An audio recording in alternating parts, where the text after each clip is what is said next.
아그리빠가 바울더러 이르되 너를 위하여 말하기를 내게 허락하노라 하니 이에 바울이 손을 들어 변명하되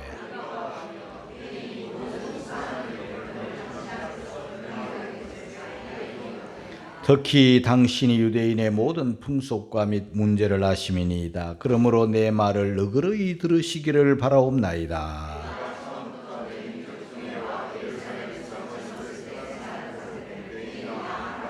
일찍부터 나를 알았으나 저희가 증거하려 하면 내가 우리 종교의 가장 엄한 팔을 쫓아 바리새인의 생활을 하였다고 할 것이라.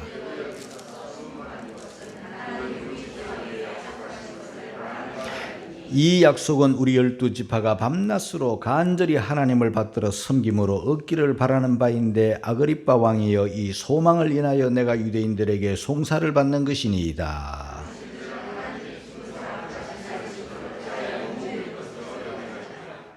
지금으로부터 138년 전 1885년 4월 5일 우리가 지금 살고 있는 인천 제물포 항에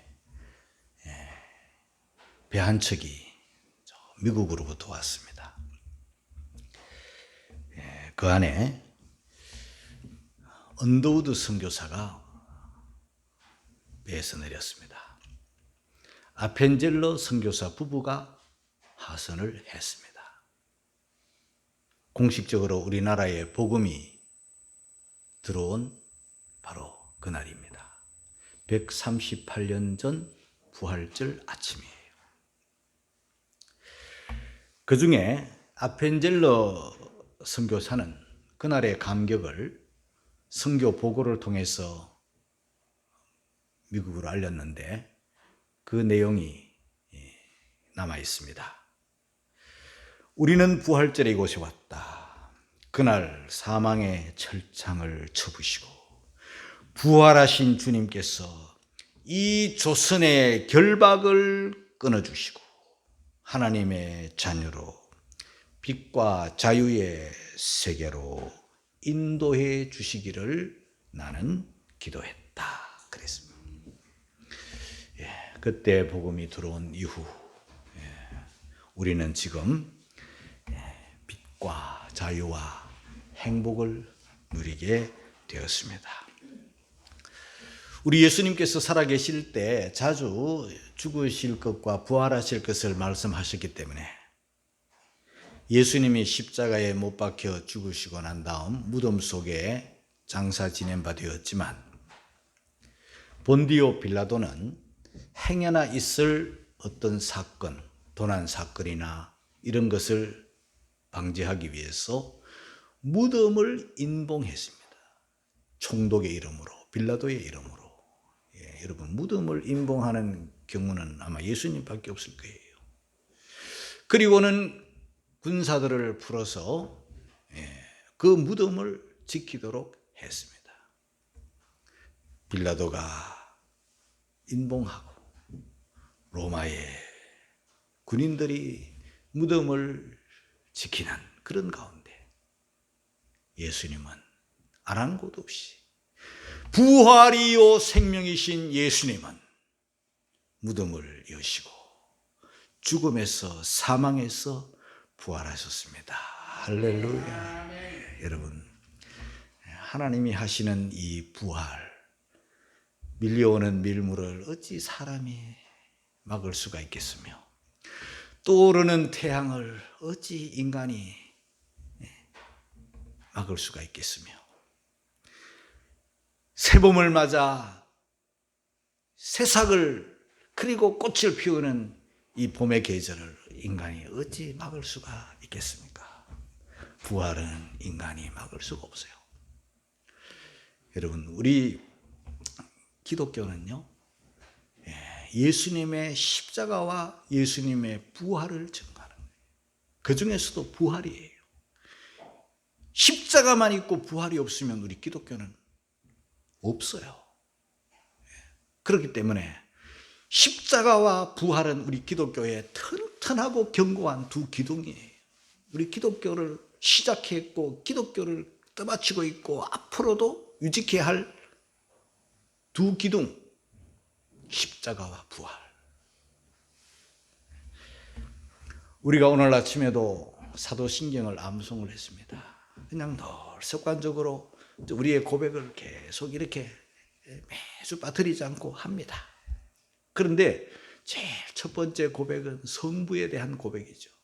전능하사 천지를 만드신 하나님 아버지를 내가 믿사오며, 그 다음에는 성자에 대한 고백입니다. 성자의 고백은 5가지로 나타나 있어요. 첫째는 탄생입니다.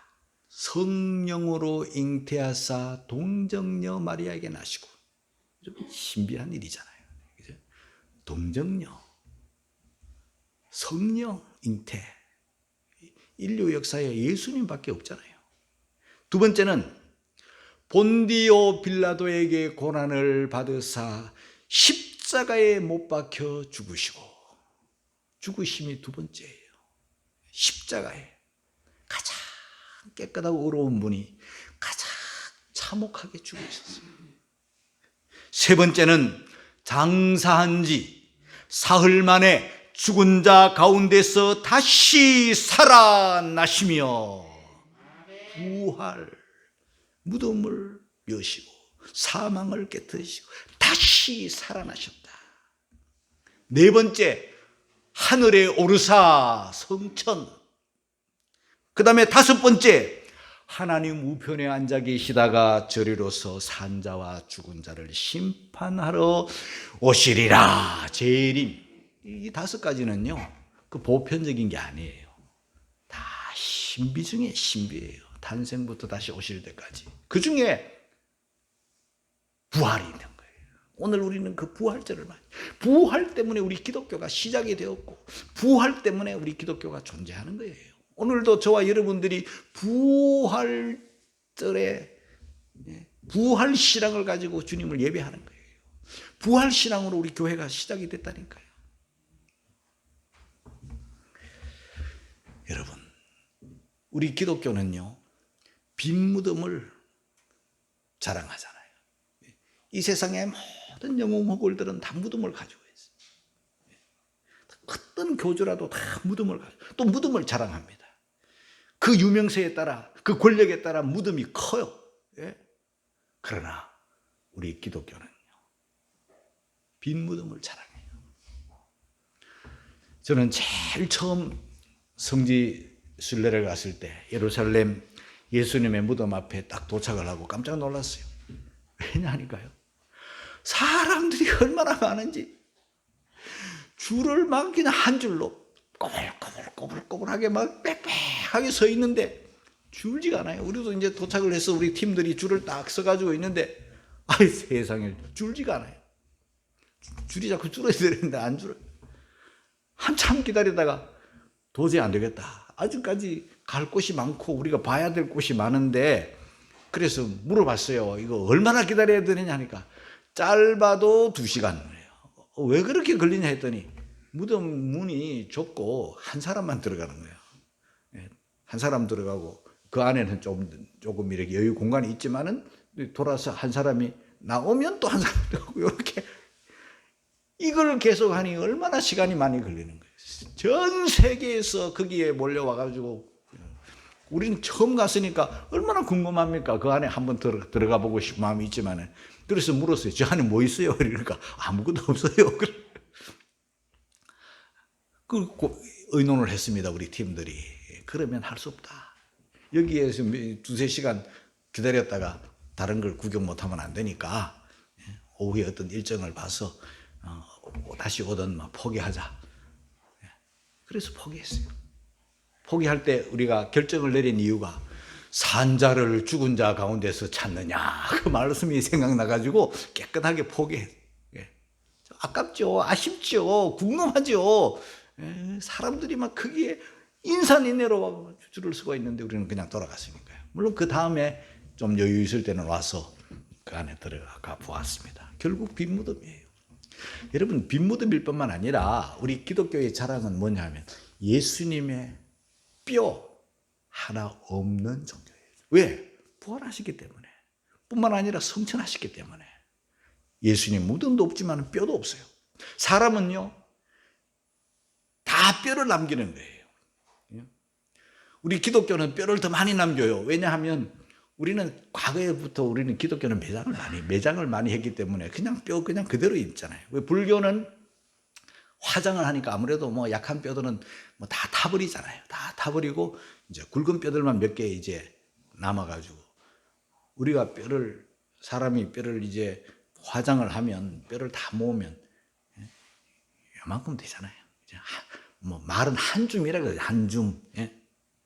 그래서 인류 역사에 그 누구라도 예수님의 뼈를 단 한 조각 손톱만큼이라도 이게 예수님 뼈라는 것이 만약에 발견된다면, 그게 사실이라면 우리 기독교는 그날로부터 문 닫아야 되는 거예요.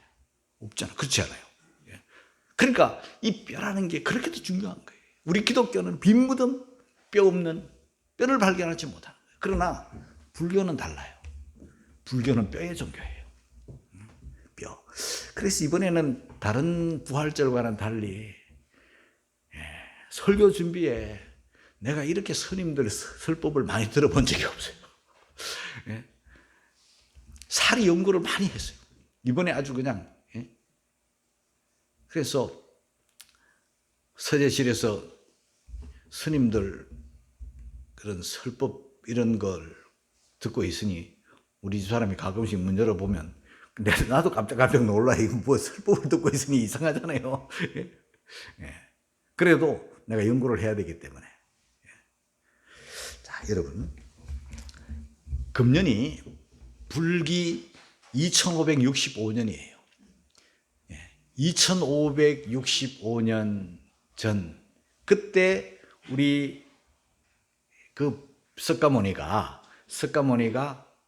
뼈를 이 땅에 이제 남겼다 하면, 화장을 하고 뼈를 남겼다 하면 2500년이 지난 뼈가 제대로 존재할까? 그 다음에 또 뼈가 존재한들 이 뼈가 그분 뼈라는 게 무슨 증명이 될까? 그러잖아요. 그러나 우리 한국의 어떤 스님이라도 고승이라도 그 뼈를 본 사람이 없어요. 우리 한국에 그 석가모니의 뼈가 봉안된 절이 5군데 있어요. 5군데 있는데 뭐 다 알려진 그런 절이죠. 첫 번째 절이 어디냐 하면 오대산에 가면 상원사 그 위에 정멸보궁이라는 절이 있어요. 거기에 있고, 저는 그곳에 이제 직접 가보았고, 설악산 봉정암 여기도 가보았고, 태백산 정암사, 영월 법흥사, 뭐 양산 통도사, 이렇게 5군데 그 석가모니의 뼈가 거기에 봉안되어 있는 거예요.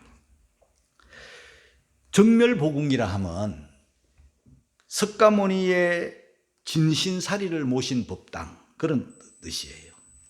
그 중에 이 오대산 정멸보궁이라는 곳에 가면은요, 그 상원사에, 그 월정사를 지나서 한참 한 9km쯤 올라가면 거기 상원사가 있고, 상원사 주차장에 차를 대고 이제 그 뒷길로 해가지고 정멸보궁으로 올라가면은 산이 막 계속 가팔라요. 보통 사람들은 가기가 힘든 곳이에요. 계속 계단이고 막 이러니까 다리가 뭐 튼튼하지 않으면 가다가 다 지쳐버려요. 그런데도 불구하고 이제 사람들이, 불자들이 끊임없이 끝까지 가는 이유, 할머니들도 가는 이유는 거기에 부처님의 사리가 있다는 거죠. 사리가 있다는데, 그 정멸보궁, 특별히 오대산의 정멸보궁에 있는 그 사리는 무슨 사리인가 하면 뇌사리, 머리에, 그것도 뇌가 거기에 있다는 거죠. 언제부터 거기에 존재했나?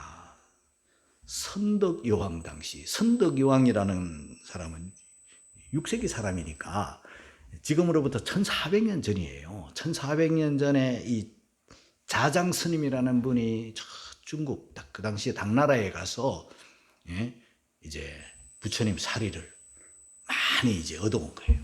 얻어와가지고 우리나라에 한 곳에 두지 않고 아까 저번에 말했던 그 정멸복음 5군데 이렇게 나누어 가지고 이제 봉안을 해 놓았어요.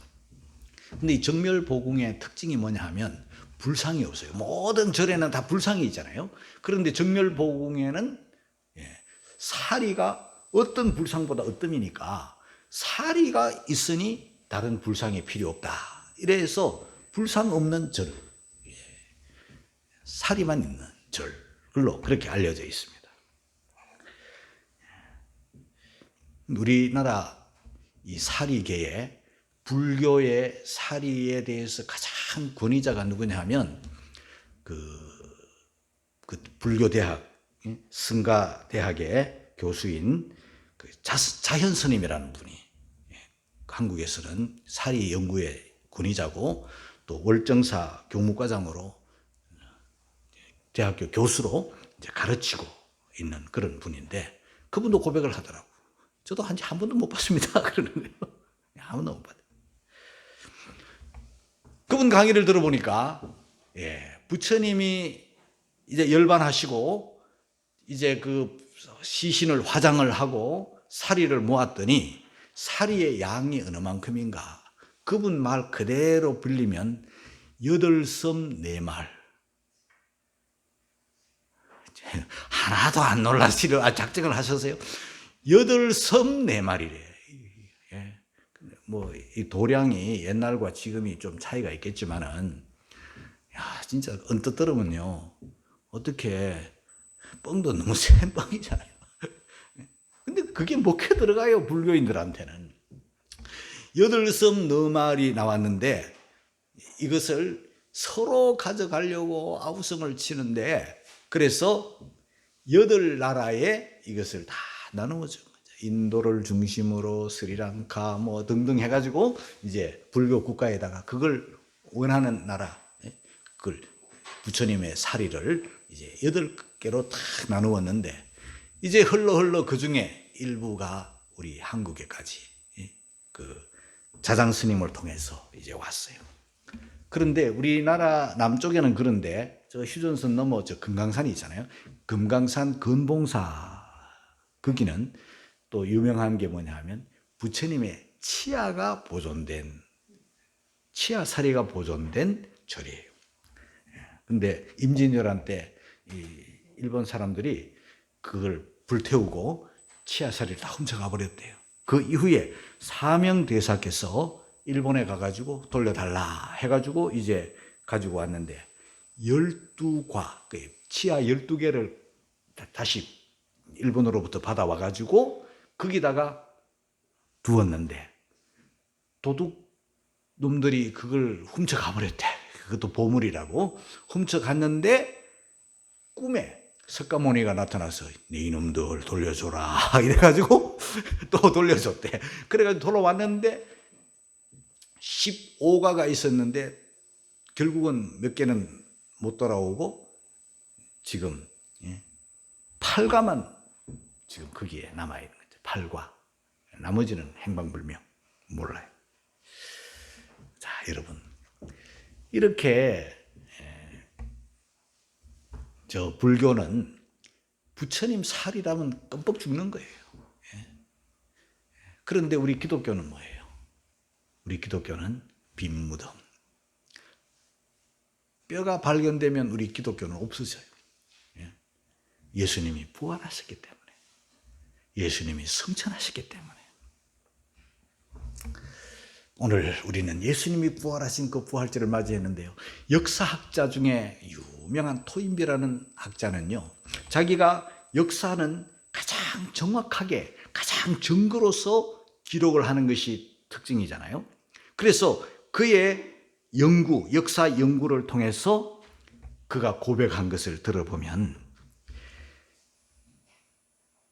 내가 여러 저서에 대한 증거를 조사 연구하여 보아도 인류 역사, 사람의 역사 중에 예수님이 죽으셨다가 다시 부활하셨다는 역사보다 더 확실한 역사는 없다. 그런 말을 했어요. 역사학자. 예수님이 죽으셨다가 부활하신 것보다 더 확실하고 더 정확한 역사는 없다. 무슨 말입니까? 예수님의 부활은 그분의 말을 빌리자면 역사적인 사실이라는 거죠. 성경적으로도 마찬가지고. 인도의 성자라고 알려진 이 선다싱이라는 사람은요, 원래는 힌두교인이었잖아요. 그런데 이제 기독교인이 됐잖아요.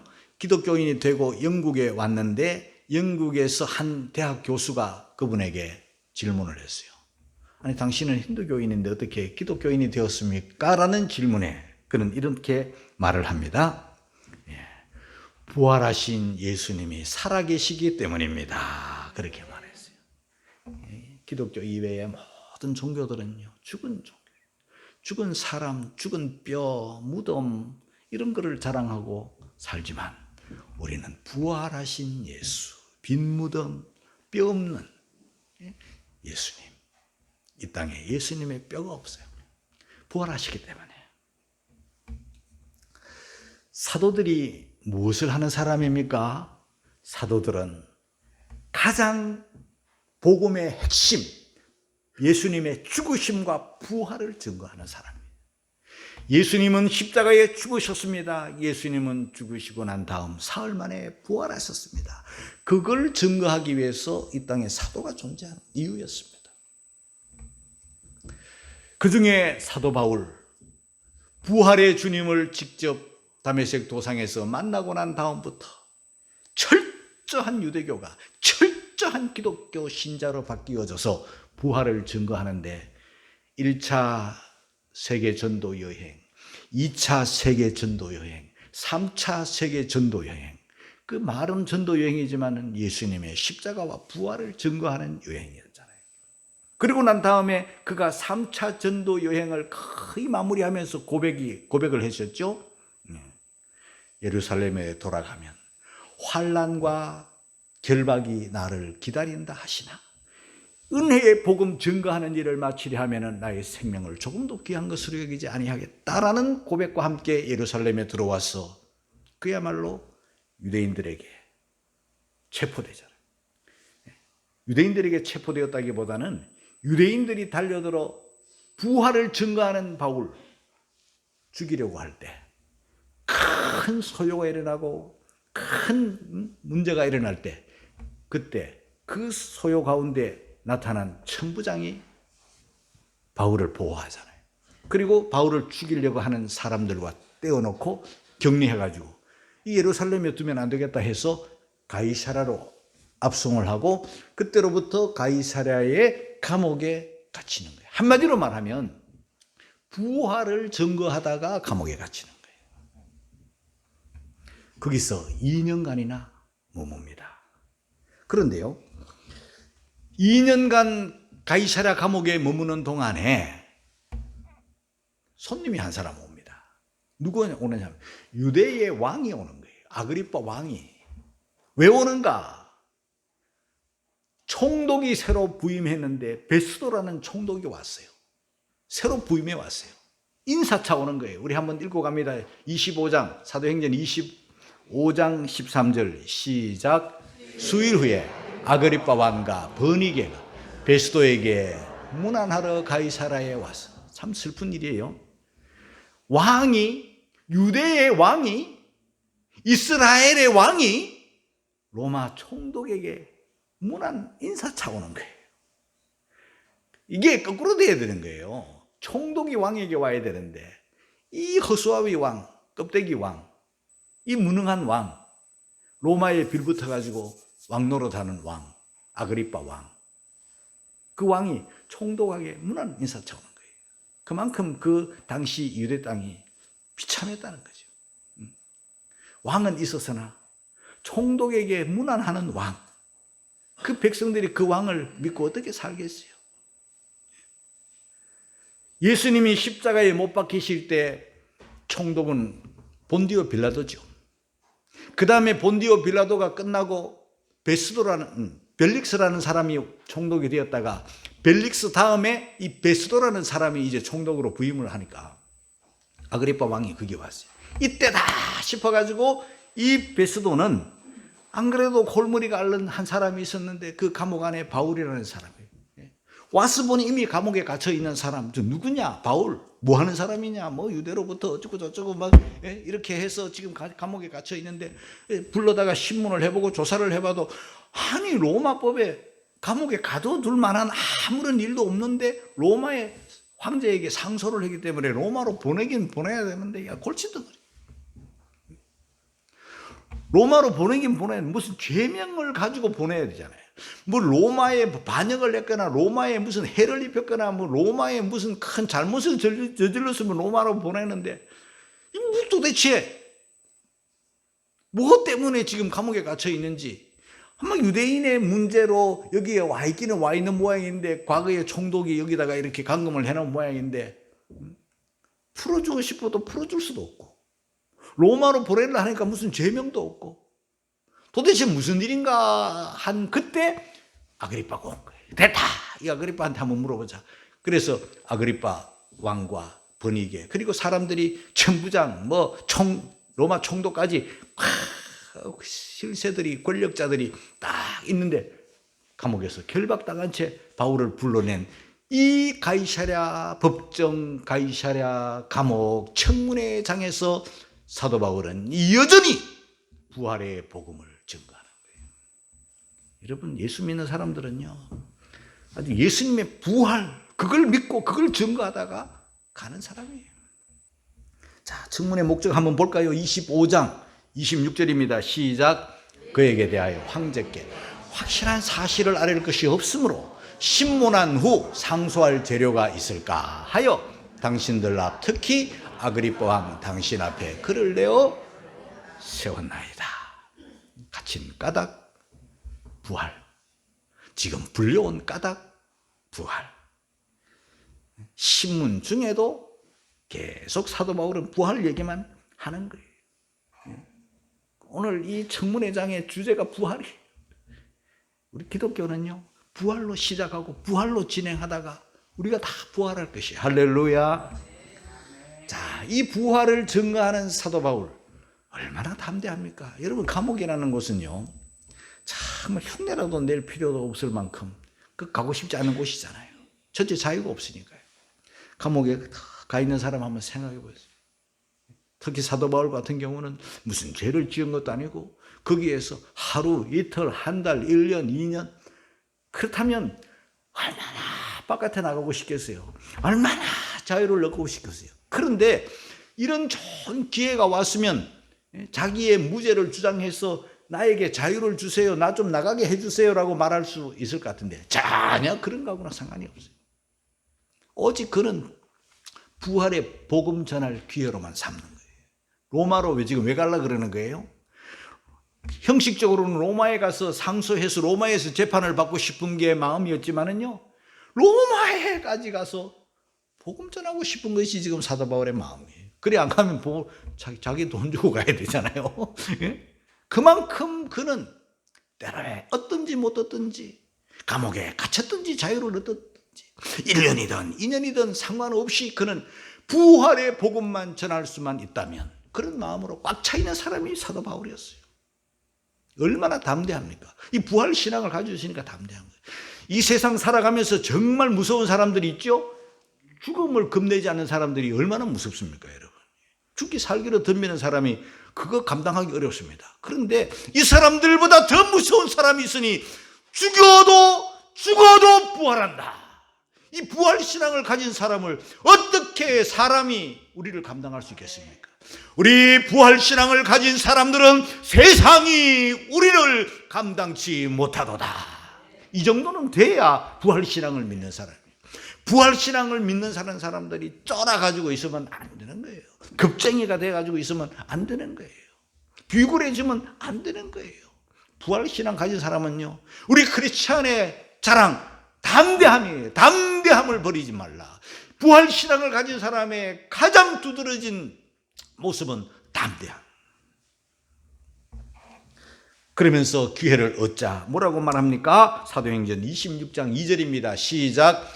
아그리빠 왕이여, 유대인이 모든 송사하는 일을 오늘 당신 앞에서 변명하게 된 것을 다행히 여기옵니다. 유대인들의 송사하는 것, 저 사람은 예수님의 부활을 말한다. 그게 유대인들의 송사인데 그 부활을 말하는 것을 나는 오늘 아그리빠 왕 앞에서 이렇게 말하게 된 것을 다행스럽게 여기옵니다 하면서 부활을 또 증거하는 거예요. 총독 베스도 고민이 많았어요. 사실은 고민할 필요가 없는데 왜 고민을 했는가? 바울을 처벌하자니 로마법을 어기는 일이 없어요. 죄를 짓지 않는 사람을 어떻게 처벌하겠어요? 이 사람의 선배인 본디오 빌라도도 예수님을 여러 차례 신문해보고 죄 없음에도 불구하고 죽여야 되는 그의 고통 다 나왔다 하면서 예수님을 아무리 신문해봐도 죄 없는데 죽여야 되니 석방시키자니 또 유대인들이 난리를 치면 이 총독의 이 예루살렘 그 총독으로 오는 것은요 어마어마한 신분을 가지고 뭐 왕이 아련할 정도로 그런 대단한 신분으로 오는 거지만요 사실 내용으로 들어가 보면 자천이에요. 로마에서 자천된 거예요. 가장 험지로 밀려난 거예요. 아무도 여기는 오고 싶지 않아요. 거리도 멀거니 와. 유대인들이 보통 인간들이 아니라는 걸 다 알고 오는 거예요. 이게. 유대인들은요 뻑하면 그냥 밀란, 데모 뭐 이런 게 아주 익숙해가지고요 까다롭게 세계에서 제일 가는 사람들이기 때문에 그 사람들이 여기에 딱 오면 제일 먼저 하는 게 치안을 담당하는 거예요. 데모 못하게, 소요 못 일어나게, 소요 일어나는 것을 제일 두려워하는 거예요. 그래서 이 바울이 죄 없는 줄 알았으면서도 석방을 못하는 까닭, 소요 일어날까 봐. 유대인들이 또 들고 일어나면 내 자리, 내 입지 어려워진다고 생각하는 거예요.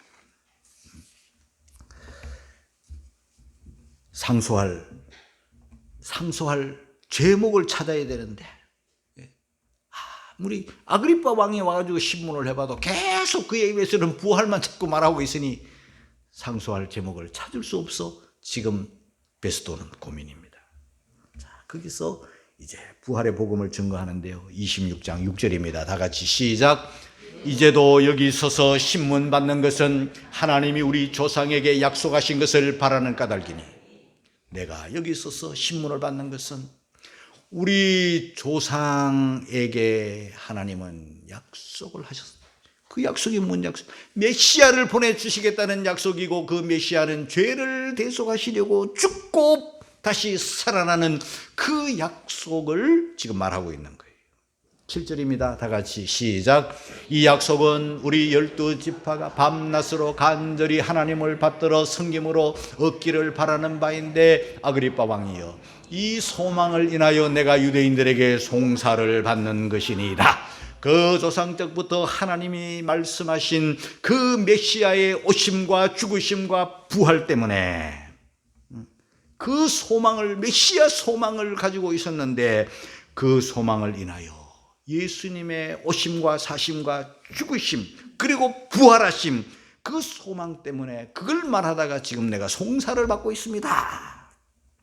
그리고 이 부활은 하나님이 하신 일입니다. 8절입니다. 다 같이 시작.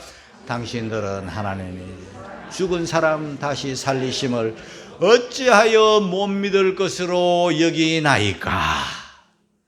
여러분 부활은 하나님이 하신 일인데 왜 당신들은 하나님이 부활하셨다고 하는데 왜 못 믿습니까? 그 말입니다.